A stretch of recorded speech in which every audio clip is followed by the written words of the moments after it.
What's going on, guys? It's Greg here, aka NYPrepper. It is Saturday, April 20th, 2024, and I have some breaking news to share with you guys. Right now, it is 13:27 Eastern Time here in the United States, and I wanted to update you on everything that has transpired in the past couple of days. So, the last few days has been absolutely insane. And it all started on Wednesday night when here on the NYPrepper channel, we were monitoring this unusual amount of U.S. nuclear attack options that were broadcasting Wednesday evening, which turned into a multi-hour affair. And the U.S. nuclear forces were transmitting literally hundreds of what sounded to be like arming codes for our nuclear missiles. And we were tracking it all live in real time. And then just 24 hours after that, Israel launched a strike on Iran, a limited strike on Isfahan, which happens to be the city where Iran has one of their nuclear facilities. And I was showing you guys in the live streams all week last week this facility in Isfahan, and I mentioned how it was a prime target for Israel and the United States if they were to try to destroy Iran's nuclear facilities. And sure enough, Israel struck an airbase just a few miles to the north of Isfahan, and that airbase is just a few miles away from this nuclear facility. And we're now hearing that the Israelis took out all the air defenses at that airbase near the Isfahan nuclear facility. So essentially, the Israelis took out the air defenses for the entire area, including that nuclear facility. So this was clearly a sign by the Israelis to the Iranians that, hey, we can strike your nuclear facilities if we want to. We shot down your cheap Russian air defenses. They didn't work in stopping our missiles. And if we want, we can hit your nuclear facilities as well. But what happened Wednesday night is really what has me so concerned about the direction of the world. I personally believe that on Wednesday night, our nuclear forces were brought up to DEFCON 2 for some reason. What that reason is, I have no idea. I wish I knew. But speaking with several experts, including radio experts, there's probably three different scenarios that occurred Wednesday night.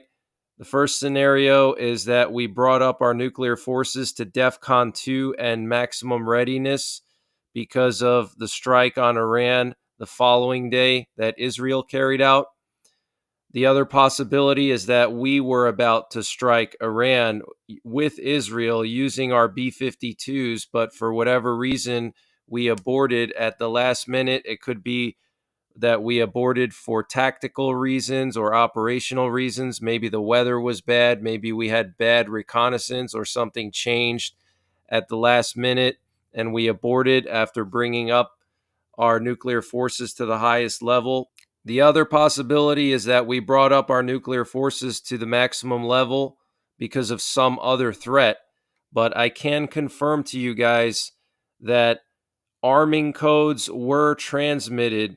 And before I continue with the breaking news, I wanted to mention the sponsor for this update, which is My Patriot Supply. Guys, My Patriot Supply is doing a massive 30% discount on their 1 week emergency food supply. And to get the discount, you got to use the link in the description below this video, which is preparewithnyprepper.com. The normal price for their 1 week freeze-dried emergency food supply is $80. They're knocking it down to $50 for 1 week of emergency food with a 25-year shelf life, and it's all packed into a small lockable ammo can with a waterproof gasket. They also have a general store, and to get to their general store, you just got to click on the My Patriot Supply logo at the top of the page when you get to preparewithnyprepper.com. And their general store has everything you can imagine prepping and survival related, and they're always doing discounts. So check it out. Use the link preparewithnyprepper.com to get over 35% off of the My Patriot Supply 1 week emergency food supply, and also to get access to their general store. And they're always doing discounts there. I'll leave the link in the description below this video. On Wednesday night, we were hearing 4-digit arming codes and 3-digit arming codes. The 4-digit arming codes are for the bombers, and the 3-digit arming codes are for the Minuteman silos. So Wednesday night, U.S. Strategic Command was transmitting arming codes to our bombers and to our Minuteman silos, and they were being read back by the operators of the B-52s and the silos, and they were verifying, going back and forth, confirming the verification codes, and it went on all night like that for hours, okay? So something serious happened, and all the radio experts that I've been talking to said that they've never heard anything like this in their life, and they've been monitoring EAM's emergency action messages, nuclear attack options, all the same thing, all their life, and they've never heard something like that. I mean, we were basically on the brink Wednesday night of potentially either nuclear war or some kind of major strategic attack, and for whatever reason, we didn't carry it out, or something settled back down, or maybe it was all because of Israel's strike the following day and we were brought up to DEFCON 2 just for that strike on Iran. Maybe Israel was planning a much larger strike initially, and they told the U.S., hey, we're going to really do a big strike. And then it turns out that the Israelis only did a very limited strike on Israel. And so out of an abundance of caution, we brought up our nuclear forces to DEFCON 2, and that's what we were hearing Wednesday night. So our nuclear forces were brought up to maximum readiness Wednesday night to DEFCON 2. They were literally transmitting arming codes, which is like the equivalent of pulling a hammer back on a revolver, and literally all you have to do at that point is just touch the trigger. Okay, so that's the point that we were at Wednesday night with our nuclear forces. So why that was, I have no idea. But our world is just getting crazy. Okay, so you need to make sure you guys are getting prepared. And the last couple of days just proves that you need to be prepared at all times for all different scenarios. So when things happen, you have everything you need and you're not panicking, because things happen fast and they happen unexpectedly, like Wednesday night.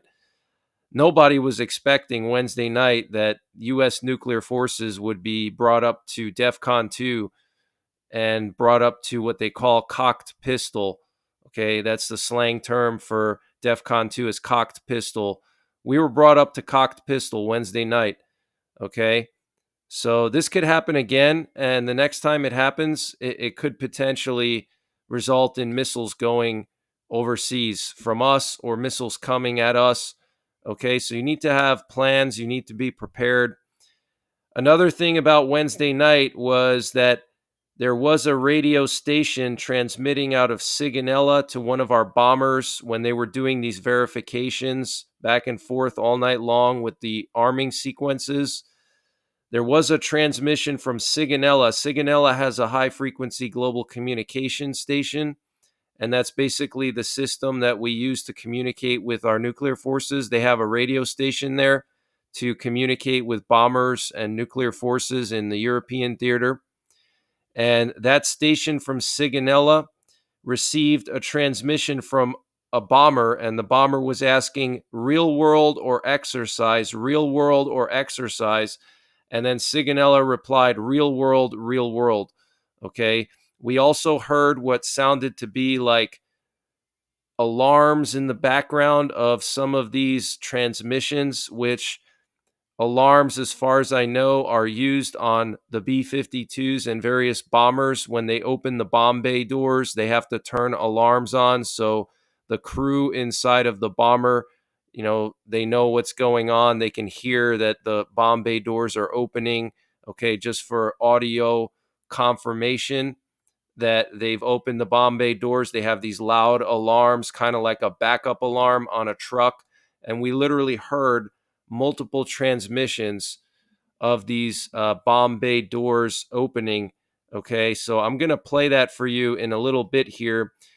But this is very serious, guys. And last night, we had an over-the-horizon radar that was broadcasting either from here in the U.S. or from Russia. It's hard to tell, but the signal from the over-the-horizon radar was causing interference on some of the radio bands, and we were monitoring that last night. And today, we have this over-the-horizon radar on again, which means that something is going on, because over-the-horizon radars are not on 24/7. They turn them on if there's some kind of increased tensions, and they have to monitor a large area for any incoming threats, especially missiles. The over-the-horizon radars are long-range radars, and they're used in conjunction with satellites to get a better fix on incoming missiles and to plot a trajectory and a potential impact location and time of arrival. So these over-the-horizon radars are very important, and we had that thing turned on last night. I don't know if it was Russian, I don't know if it was American, but it was on last night for a couple of hours. Then it turned off, and it appears to be on again this afternoon. Here I have an audio clip of this over-the-horizon radar causing interference on one of the radio frequencies here.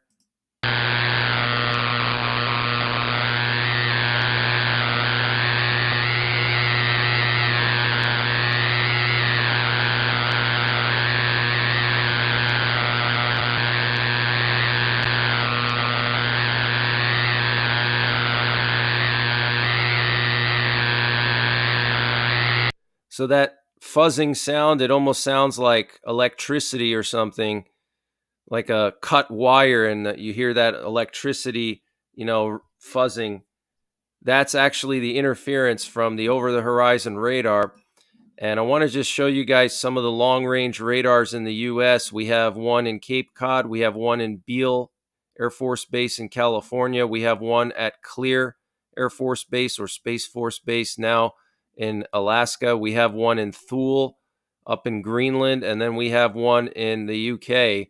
And they provide total coverage around the U.S. But Russia uses over-the-horizon radars even more than we do. So it could be one of these stations that has been activated, or it could be a station in Russia. I want to just play for you an audio clip from Wednesday night of one of the bomber arming codes being transmitted. So this is a 4-character message that's verified between the dispatcher and the bomber crew. Okay, so they read off a 4-character message, and then the bomber pilot or bomber crew, not the pilot, but the crew, reads it back to verify that they got the right message. So let me play this for you. November Delta Tango, November Delta. I say again, one message of 4 items follows. Stand by. 1 Tango, November Delta. This completes 1 message of 4 items. This is Sarge 11 out. Sarge 11, this is culinary. I'm receipt of your message. 1 Tango, November Delta, over. Culinary, Sarge 11, good copy. So you hear how the first guy read the 4-character message, second guy read it back, and then the first guy confirmed. Okay, so this was an arming sequence. They go through a number of steps when they bring nuclear weapons up to maximum alert. They have a number of steps that they go through in various arming sequences. And I want to just play this clip of these alarms that were in the background of some of these transmissions. So this is the first one and probably the most prominent one. And this went off right around when the arming sequences were first starting to be transferred, and we saw multiple aerial refuelers taking off from the UK and heading down to the mouth of the Mediterranean. So let me just play a clip here from Wednesday night.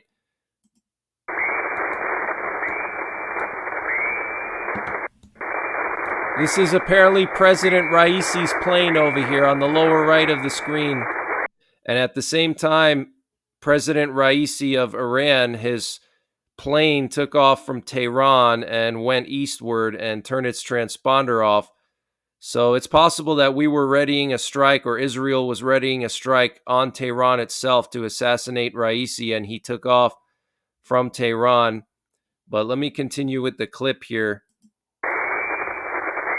Do you guys hear that? You guys hear that? It sounds like sirens. You hear that? Sounds like sirens.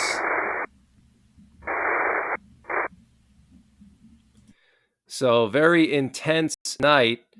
And those aerial refuelers that went down either to Ascension Island or the Cabo Verde Islands on Wednesday night, potentially going to help refuel these bombers that might have carried out strikes on Iran, are now heading back to the UK.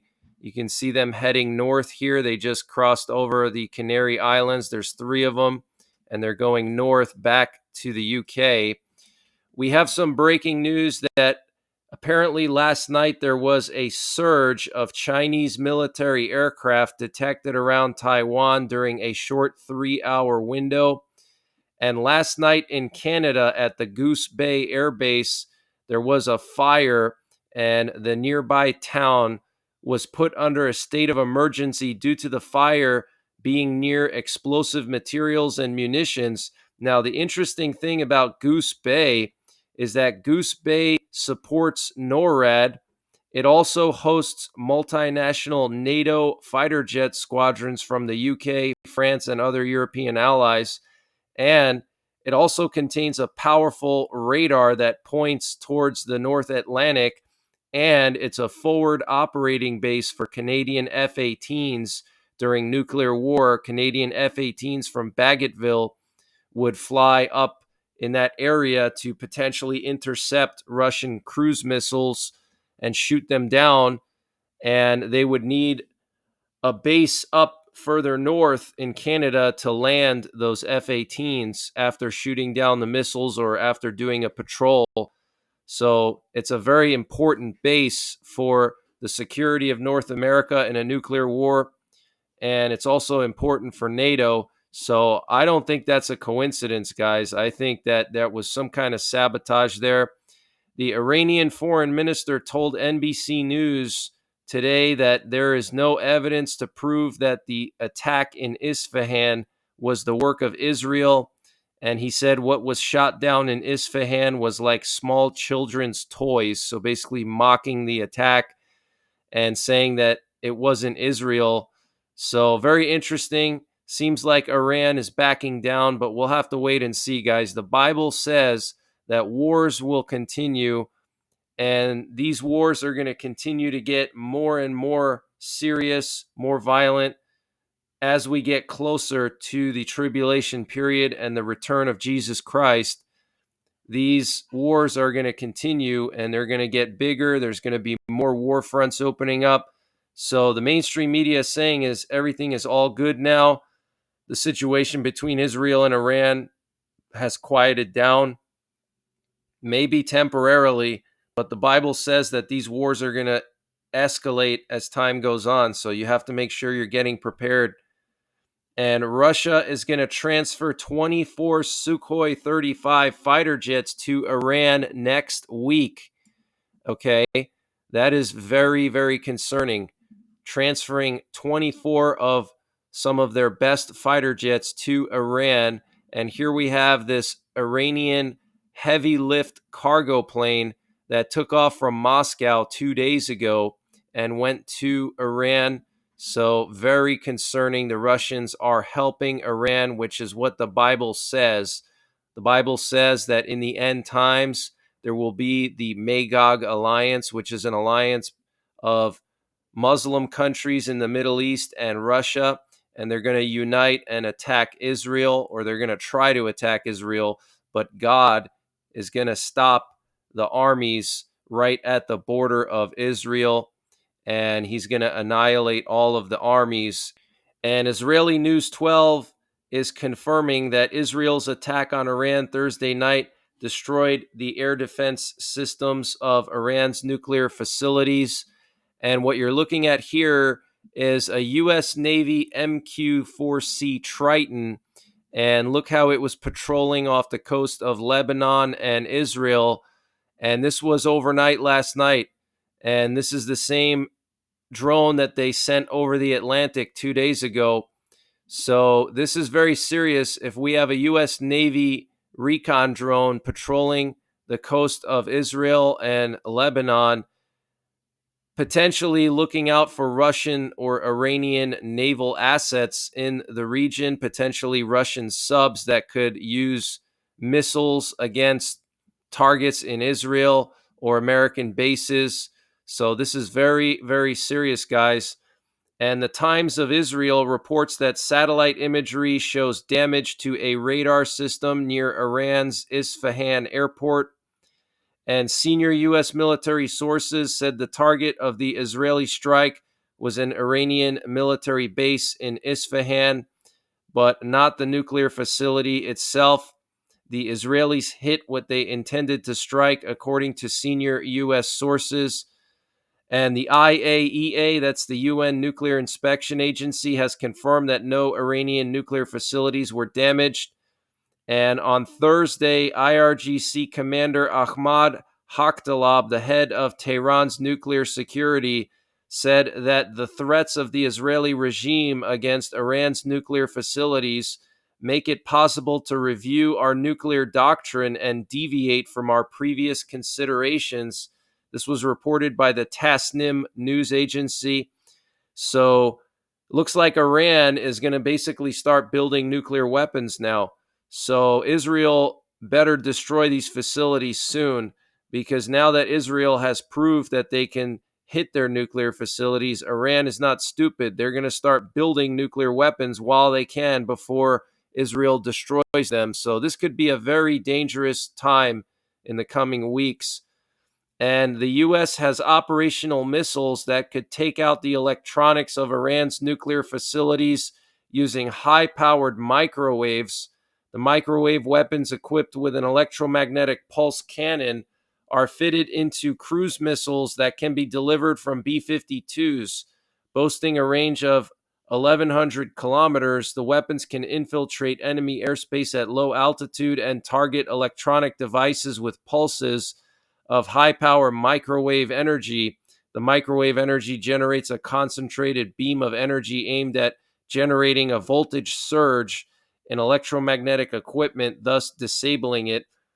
So basically, these are EMP missiles that can fly over an area and deliver an EMP strike, okay, without harming civilians. And these are non-nuclear.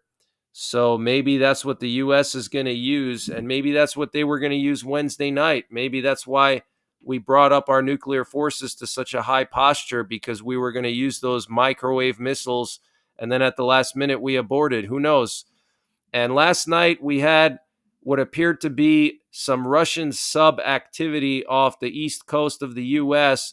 We had a U.S. nuke sniffer plane fly along the east coast of the United States from Orlando all the way up to Cape Cod, and it was flying extremely low.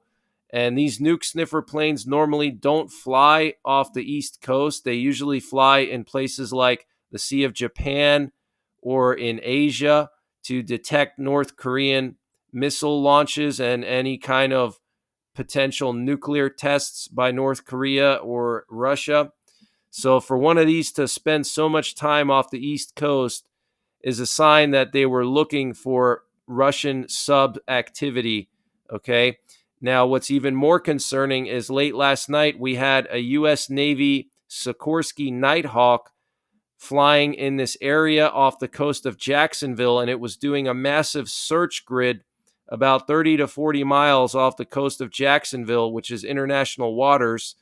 You can tell it was doing a search grid because of all the loops here on its flight path.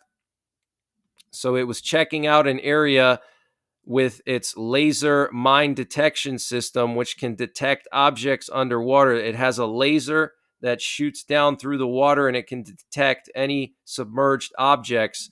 So they were flying this Nighthawk here. At the same time, there was also a P-8 Poseidon airborne, and it was flying low in the same area. And then the day before that, there were several sub hunters off the U.S. East Coast, and there was one in the same spot as where the Nighthawk was. And then there was one off the coast of Norfolk Naval Base doing multiple loops. Okay, so here's the one that was off the coast of Norfolk Naval Base doing these loops here. And then there was one down in the same area as where the Nighthawk was last night. So something was off the East Coast last night.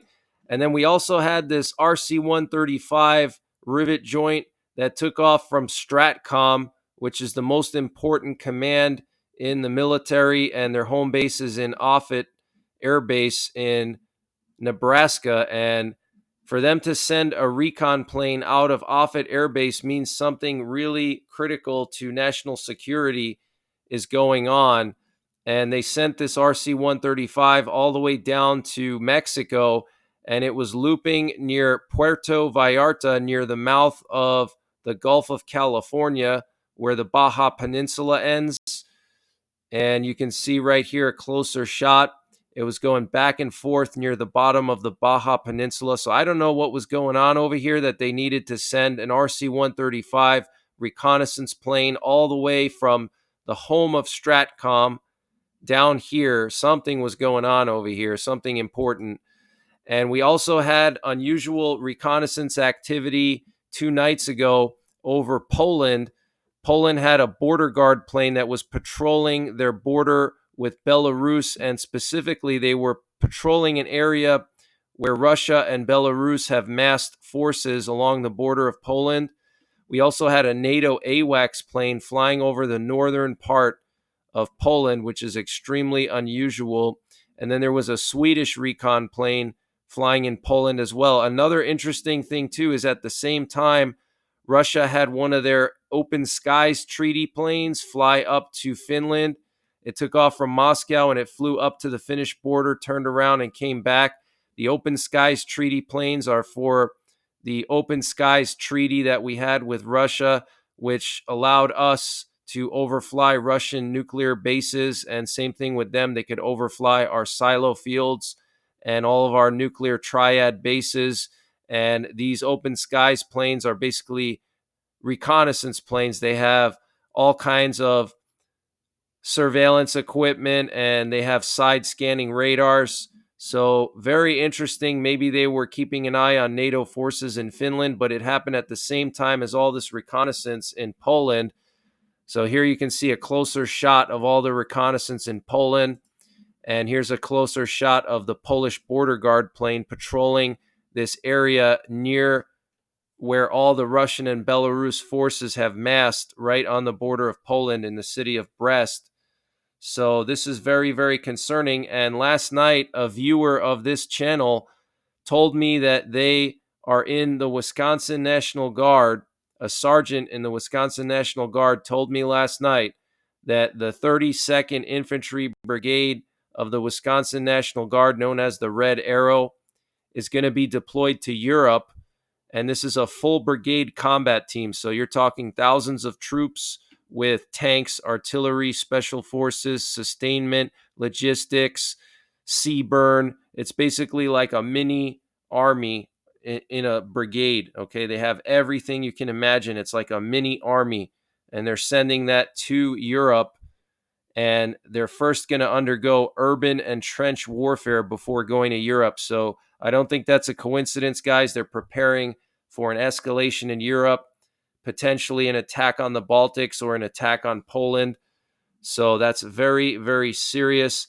And there have been conflicting reports about the details of the Israeli limited strike on Iran Thursday night. Israeli sources are saying that Israeli F-35s were used in conjunction with U.S. aerial refueling and reconnaissance assets. Then we have American sources denying that they were involved at all. Then we have the Iranians saying that there were no missiles fired, that it was only a drone attack, and that we don't know who even did it.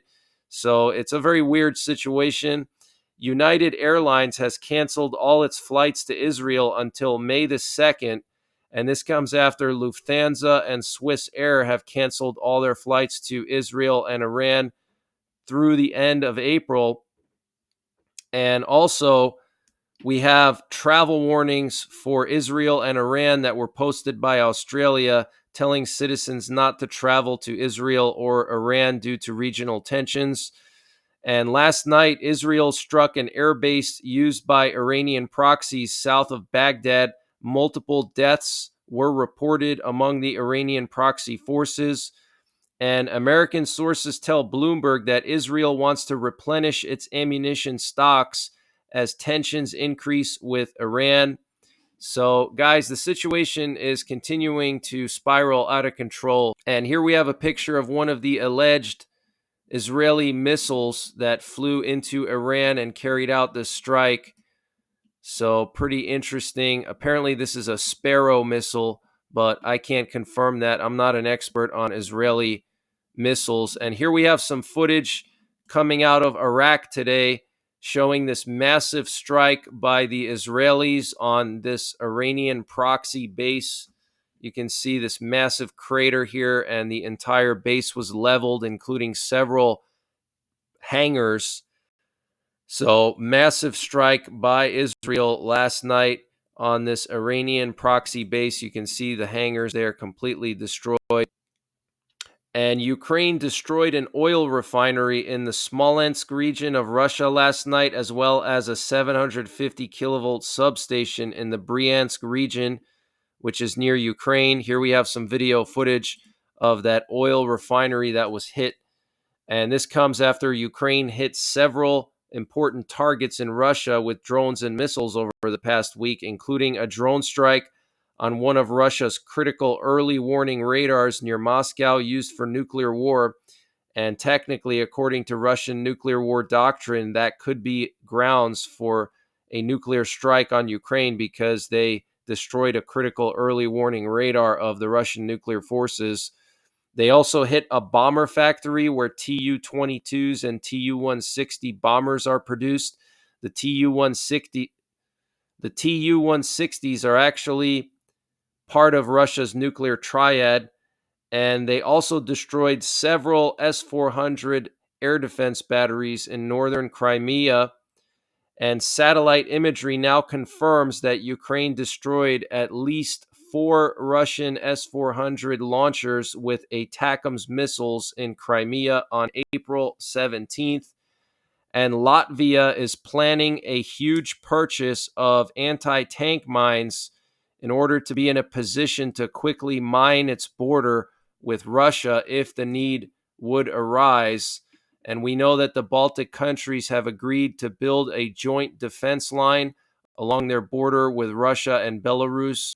And Estonia alone said several months ago that they were going to build 600 bunkers along their 200-mile border with Russia, which is just insane. That's like one bunker every 1/3 of a mile. And now Latvia buying a huge amount of mines. Okay, here we have some footage coming out of Chasiv Yar in Ukraine. The Russians are completely leveling Chasiv Yar now.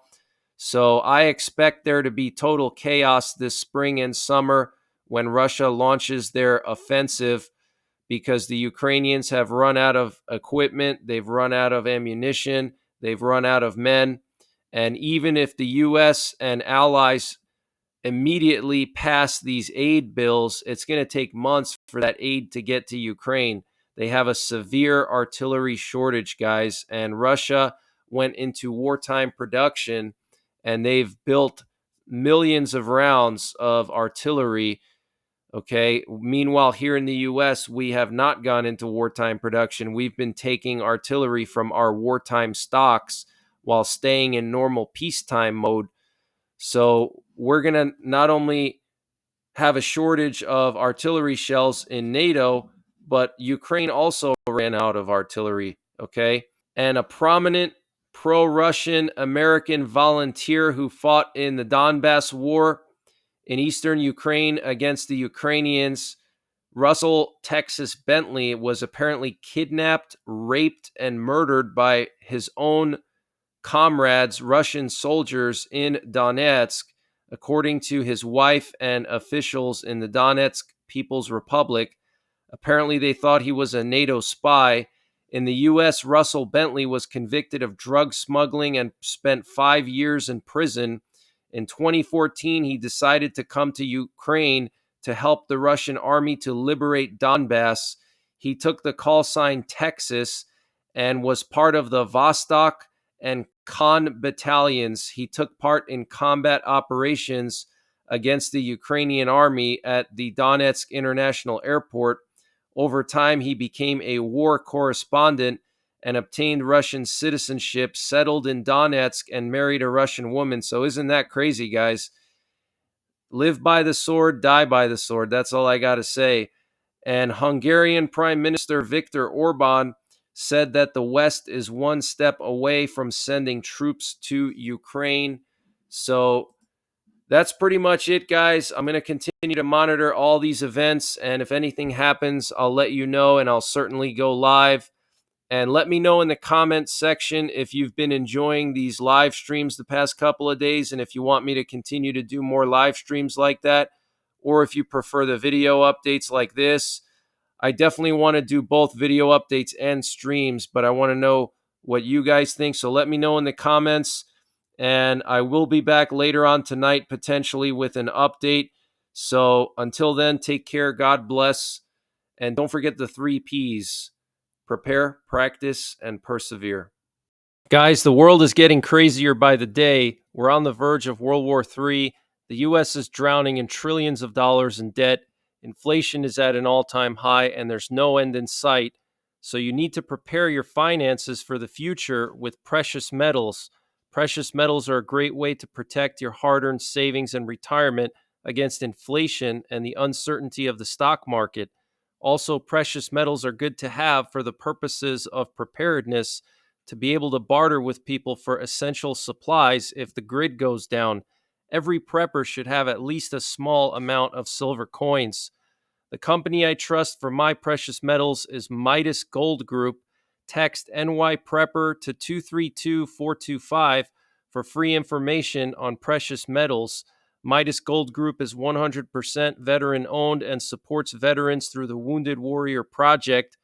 Midas Gold Group will work with you to convert part of your retirement savings into gold or to set up a gold IRA. And unlike many precious metals dealers, Midas Gold Group offers precious metals in small denominations, which is great for preparedness, so you have something tangible to use for bartering when the grid goes down. Precious metals have continuously risen in price over the past 100 years and are considered a safe investment. So text NYPrepper to 232425 for free information and to get started today.